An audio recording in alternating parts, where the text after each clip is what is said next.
For 20 years, Somali refugees have fled their country's civil war to seek a new life here in the UK. But settling has not been easy for everyone. Official figures show that Somalis have the worst record of any immigrant community for employment and education. And now many Somali parents say their children have lost their way, consumed by Western culture. Their solution? Sending their supposedly wayward sons and daughters back to their former home to relearn traditional values and respect. They're taking advantage of a period of stability in the semi-autonomous territory of Somaliland, where the capital, Hargeisa, is a far cry from the violence of Mogadishu. Somali journalist Jamal Osman has met the returnees as they struggle to negotiate a very traditional Islamic society. For tonight's special report, he found a very different reality to the cliches of jihadi indoctrination. Teenagers bringing their British street style and some swearing, be warned, to their new home. Of all the UK's communities, young Somalis perhaps face the biggest challenge. They have some of the worst records in education, employment and youth crime. Do you know any friends who got into trouble? Half of them are in prison. Yeah, half our friends. Half of your friends are in prison? Mostly Somalians as well. They find themselves alienated from traditional Somali culture, but not fitting into British society either. This country is just, when you get mixed with the wrong people, that's when it fails, innit? So I don't know many people that have succeeded in life, like got a job in that. Their parents are in despair. Hundreds of them have decided the best thing to do is to send their children back to Somalia. Abdi Ali is one of them. He was worried about his 20-year-old son Hassan hanging around with the wrong crowd. There were lots of youngsters around his age, some older. As they were growing up, they were getting into groups and even fighting each other. He was young and impressionable, so he could have gone in any direction. So I wanted him to experience Somalia. I wanted to find out what Hassan was learning over there, so I went to meet him. Africa's alright, blood. Africa's alright. Don't be thinking Africa's dead. This place is actually better than I thought it was going to be. Like everyone else thinks before they get here. Gaza, that's what I thought. You don't even need license to drive, bruv. So you do your thing here. Hassan has been out in Somaliland for nearly a year, and he's loving it. Freedom, wow. You get a lot of freedom here. You can be out late. No one's going to worry about you, but in England, if you're out late, your mom's always thinking the worst case. He and his friends say what they appreciate most is the traditional culture. See the girls? Lighties, brownies, you get everything, innit? I'd advise young people to come here, because young people do get in trouble. And here, if you get into trouble, it's easy for you to get out. It's a long way from where he grew up in Sheffield and the gangs, drugs and crime. Hassan's main worry here is being overcharged as a tourist. Was he trying to rip you off? Before you try to rip me off. His new home is Hargeisa. It's the capital of Somaliland, a peaceful region of Somalia. It feels far from the war in the south between the Islamists and the Western-backed troops. And Hassan feels a lot safer here than in the UK. It's like the civilians are police. So that's what makes you feel safe. If anything happens to you, you've always got help around. Local residents say more and more British youngsters are coming to Hargeisa. So many, in fact, that they even have a word for them, like an Alice, which loosely translates the rehabilitation community. Hassan regularly meets up with some other members of the rehab community That's Guled there, innit? to help each other adapt to the Somali way of life. Even the way they dress can give the wrong impression. There's that thing where if you see a girl on road with a hijab, you're going to think she's a good girl, allow her, right? Yeah. If you see a girl on road with her hair showing or some tight jeans, you automatically think, wow, she's on it. Yeah, exactly. So it took me time to actually realize that, like, I'm not that kind of girl, but that's the image I'm giving without me realizing it. Yeah. But they are all loving their new status here. I'd say we were middle class there, but we're upper class here. No, we're not even middle class down there, we're high class there. Yeah. Now you have high class, middle class, then low class, then black class. Black African class. We're like the bottom down there, but here we're the top. The money their parents send from the UK funds a more privileged lifestyle in Hargeisa. Privileged, upper class, but not yet accepted as part of society. Hassan tries to get his barber to understand. So noqotid dadku guurahan dhaqanacadiis ko xaga kiimada waxayna xaga kiimada waan ka yar xanaaqna. They say in that like piss taking way, like taking the mick way, like they're looking at you like, how can you not know your culture? Like them kind of looks. But are they wrong or right to say that? It's not wrong that they're saying it, but then again, it's not our fault. It's because we don't live here. I'll take you to a spot where we play, we chill, play pool, play basketball, gym. Take you there right now. Take you there right now. So we do it in England. This is how we do it in England. This is how we do it in England. You're not telling us. This center is run by Fatima Saeed, the unofficial chief of the rehabilitation clan. The youth love it. It's one of their best pastimes.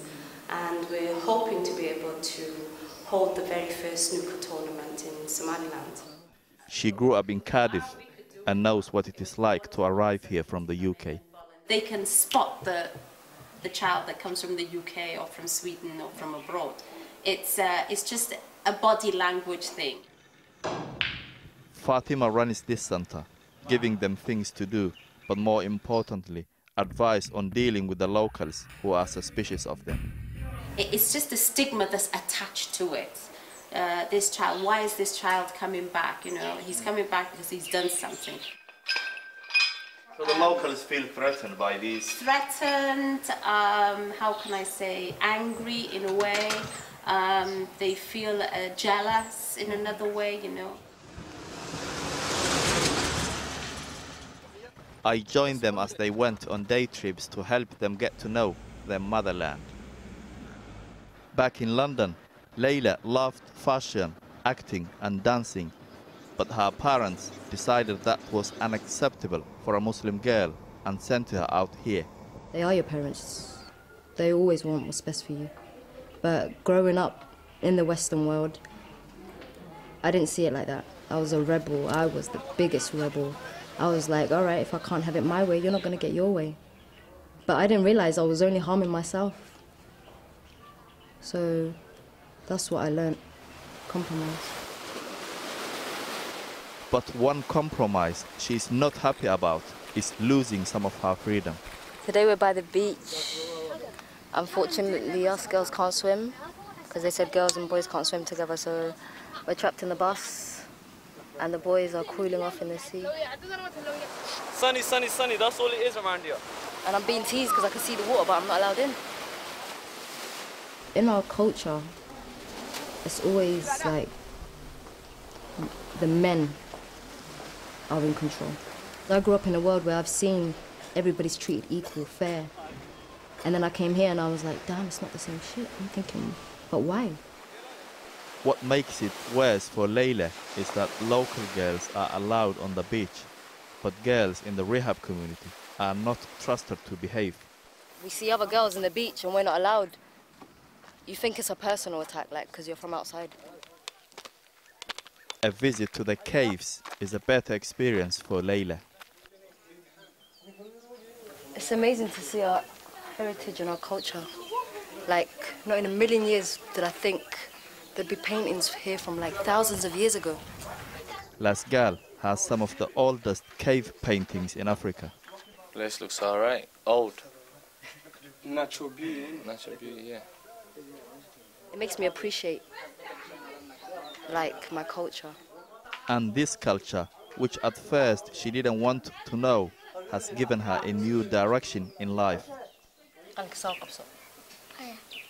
There's some kids in the neighborhood that, for example, the parents don't have enough money to take them to school. I thought to myself, stop listening to Rihanna and, you know, doing useless things in the house. I thought to myself, get those children, bring them to the house, print stuff out from the internet, start teaching them the alphabet, numbers, greetings, things like that. You know, give them a better chance at life. After seeing a neighbor being beaten by her husband, she's also started counseling women. How many women do you see every week? Initially, we started with 9. The second meeting, 17 women turned up. So I think it's going to grow. I would like to see Somaliland a bit like more like Britain, you know. I know it won't be like Britain, but I'm talking about in terms of fairness, women being equal, things like that. As part of their learning, they are traveling to the countryside to experience life as a nomad, like their parents did. They are taught the traditional dancing.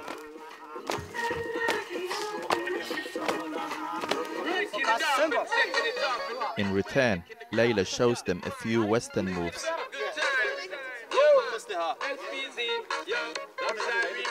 Many Somali youngsters in the UK are caught between two different cultures. Not feeling British, but not Somali either. I can't count these, man. Coming to Somaliland, they at least understand where they came from. All I can hear is, all I can feel his heart beating like nothing. That gives them confidence and a sense of place. If you take a kid from here now and you take him to school there, that guy will work his ass off. Like me looking at this right now makes me appreciate my life. It makes me appreciate the fact that I got there. It makes me appreciate my parents, and it makes me understand them a lot more.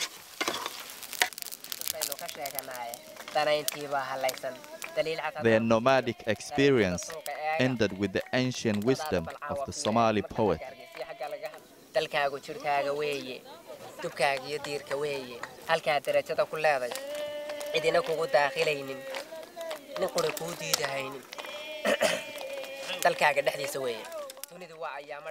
Layla hopes to come back to the UK soon. She really wants to go to university. Hassan says for now, Britain has nothing to offer him. He has no plans to return. Jamal Osman with tonight's special report. And if you want to talk to him about it, you can reach him on Twitter at Jamal M. Osman.